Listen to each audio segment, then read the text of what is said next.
E rapaziada, então, continuando os vídeos aí de insuficiência cardíaca, eu vou falar um pouco sobre o tratamento, né? No vídeo anterior eu falei sobre forma geral, né? Sobre a insuficiência cardíaca, agora eu vou falar um pouco do tratamento dele, tá? Bom, então, o tratamento da insuficiência cardíaca pode ser não medicamentoso, tá? Medicamentoso, e eu vou falar também um pouco das drogas que são contraindicadas nesses casos, tá? Antes disso, vou relembrar um pouco duas classificações que a gente já viu antes, que vai ser a classificação por fração de ejeção do paciente, que vai precisar de um ecocardiograma, né, para ver exatamente a fração de ejeção do paciente. Então a gente tem a insuficiência cardíaca com fração de ejeção reduzida, a insuficiência cardíaca com fração de ejeção levemente reduzida e a insuficiência cardíaca com fração de ejeção preservada, tá? Na insuficiência cardíaca com fração de ejeção reduzida, a gente vai também chamada de ICFR, vai ser que a gente mais vai tratar, tá? E essa é caracterizada com uma fração de ejeção menor do que 40%, tá? Uma insuficiência cardíaca com fração de ejeção levemente reduzida vai estar entre 41% a 49%, tá? Insuficiência cardíaca com fração de ejeção preservada vai estar acima de 50% a fração de ejeção do paciente, tá? A classificação por sintomas, a gente usa a classificação da New York Heart Association, né, que é NYHA, tá? Na New York Heart Association 1, o paciente vai estar normal, tá?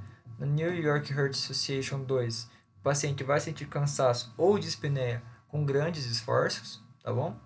Na New York Heart Association 3, a gente vai ter o paciente que vai sentir cansaço ou dispneia com pequenos esforços, tá? E aí a gente vai ficar mais alerta. E no paciente New York Heart Association 4, a gente vai ter o paciente que sente cansaço ou dispneia em repouso, tá? E esse é o mais grave. O New York Heart Association 4 é o mais grave, e o New York Heart Association 1 é o paciente mais normal, tá? O paciente mais sem sintomatologia. Bom, então qual que vai ser o tratamento não medicamentoso da insuficiência cardíaca? Bom, o primeiro vai ser a redução salina, né? Já que esse pode estar associado com uma hipertensão arterial. Então a gente vai evitar o uso, vou falar para o paciente, evitar o consumo de sal, tá? Por mais de 7 gramas por dia, tá? Consumo de ômega 3, tá? Que ajuda bastante. Multidisciplina ao paciente, vamos falar para o paciente o que ele deve fazer e o que não deve fazer. Vacinas também ajudam, vacinas para pneumococos e para hemófilos influenza, tá? E falar para o paciente fazer exercícios aeróbicos, tá? Também é um jeito, né, de a gente conseguir fazer tratamento não medicamentoso no paciente. Claro, aí a gente vai estar tratando mais aqueles pacientes que têm pouca sintomatologia ou que está com insuficiência cardíaca com fração de ejeção normal, tá? Então, em casos mais leves, assim, a gente pede para ele fazer esse tratamento aí não medicamentoso. Bom, então quando a gente faz o tratamento medicamentoso para insuficiência cardíaca da fração de ejeção reduzida. Bom, a gente vai falar mais desse, tá? Da insuficiência cardíaca por fração de ejeção reduzida, principalmente, tá? Que as outras duas a gente não fala tanto, tá? É a parte medicamentosa. A gente vai fazer o quê? O uso de ECAs e de BRAS, tá? O inibidor da enzima conversor de angiotensina e dos bloqueadores de receptor de angiotensina. Os beta-bloqueadores, tá? Os antagonistas de mineralocorticoides, como vai ser espironolactona. Os inibidores de neprisilina, que vai ser o sacubril e o valsartana, tá? Valsartana a gente sabe que o valsartana é um bloqueador de receptor de angiotensina, tá? Vasodilatadores, ivabradina, que vai causar bradicardia, digitálicos, tá? Como o digoxina, e diuréticos de alça, tá? Como furosemida. Bom, os IECAs e os BRAS, eles não podem ser usados juntos, né? Eu já fiz um vídeo sobre eles. Não podem ser usados juntos, tá? Eles vão reduzir a mortalidade do paciente, tá? Drasticamente.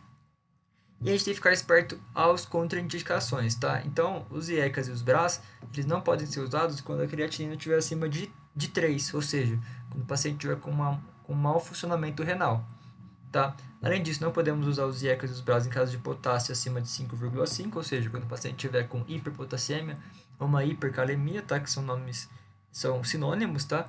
E não usar também com grávida, com gestantes. Os beta-bloqueadores a gente vai ter, tá? Usar aqui o carvedilol, o bisoprolol, o succinato de metoprolol o nebivolol, tá? O nebivolol a gente vai usar somente com pacientes acima de 70 anos, tá? E a gente sabe que os beta-bloqueadores podem bloquear tanto os receptores B1 quanto os receptores B2, tá?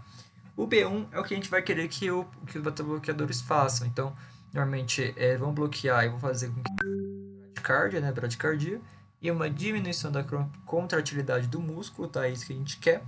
Porém, o B2 também pode ser afetado, os receptores beta 2, tá? E aí a gente vai ter efeitos adversos, como a vasoconstrição periférica, por exemplo, e a broncoconstrição. Agora, o succinil e valsartana, a gente vai associar um inibidor de neprisilina, que é o sacubitril, tá?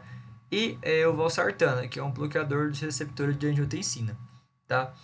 O BNP a gente usa normalmente para fazer o diagnóstico, né? Ver a questão do pronóstico do paciente. Porém, o BNP também é chamado de péptido natriurético cerebral, tá?